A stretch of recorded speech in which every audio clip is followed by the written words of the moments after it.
So, external aim trainers like aim labs have been a topic of discussion in the past couple of years. This game was first introduced in 2018 and has seen immense growth since. It caters to a broad audience because people from different shooters can play aim trainers to hone their skills. You simply transfer your settings from your preferred game and then choose from a variety of specialized stages. For aim labs, there are different levels, each with its own purpose. It is also convenient that the game segmented the different stages accordingly.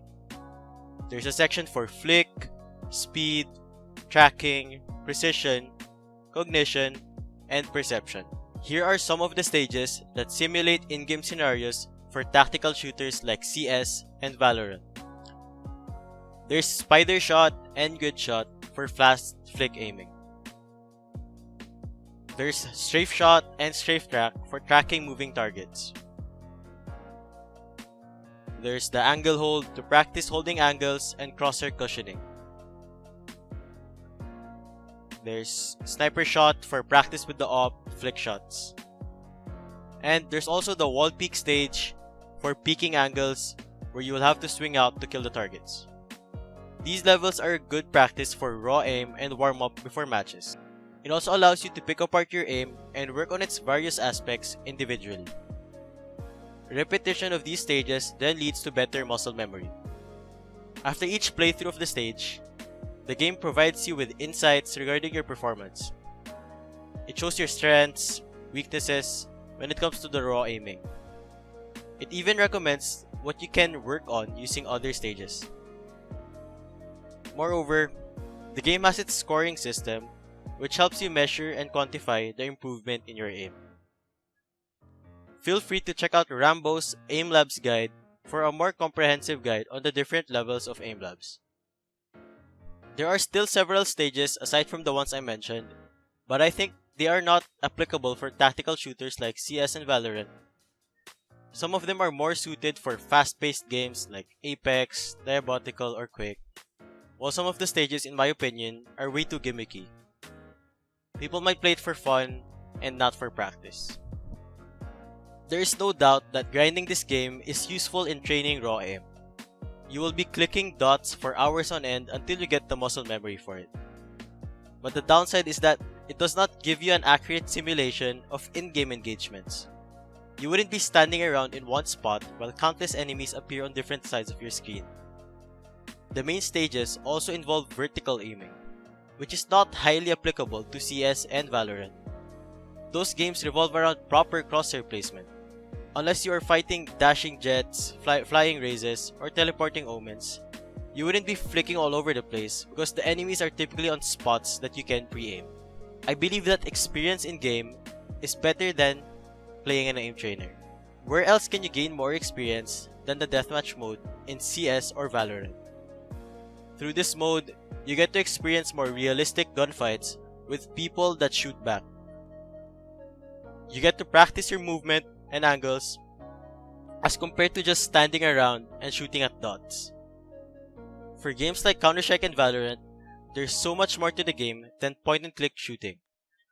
Players still have to master crosshair placement, counter-strafing, spray control, decision-making, among other things.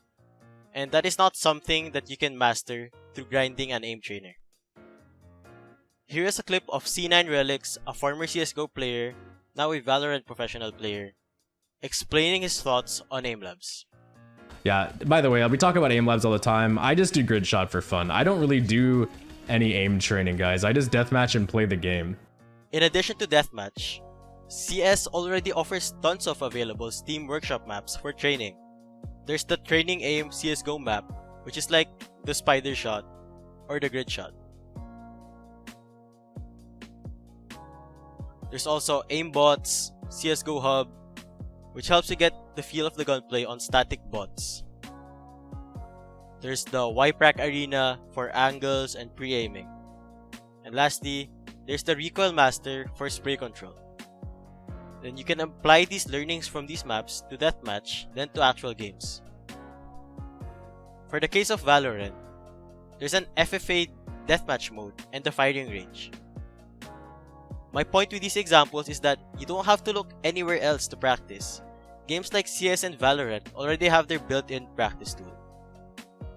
Should you stop playing aim trainers? No. They help in developing raw aim.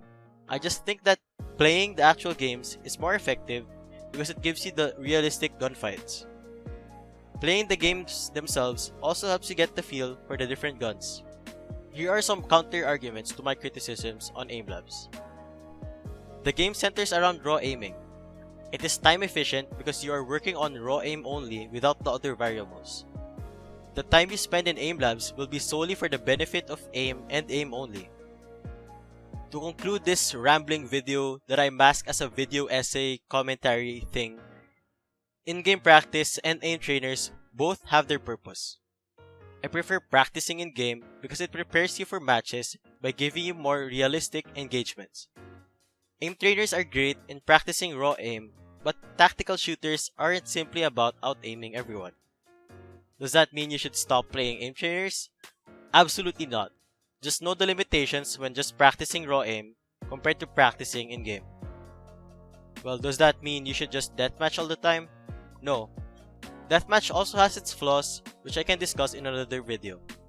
Though I think it gives players a baptism by fire by grinding deathmatch and getting the feel of the game. So that pretty much wraps up this video. Thank you guys so much for watching. Thanks for supporting, and I'll see you in the next one. Alright, I'ma head out.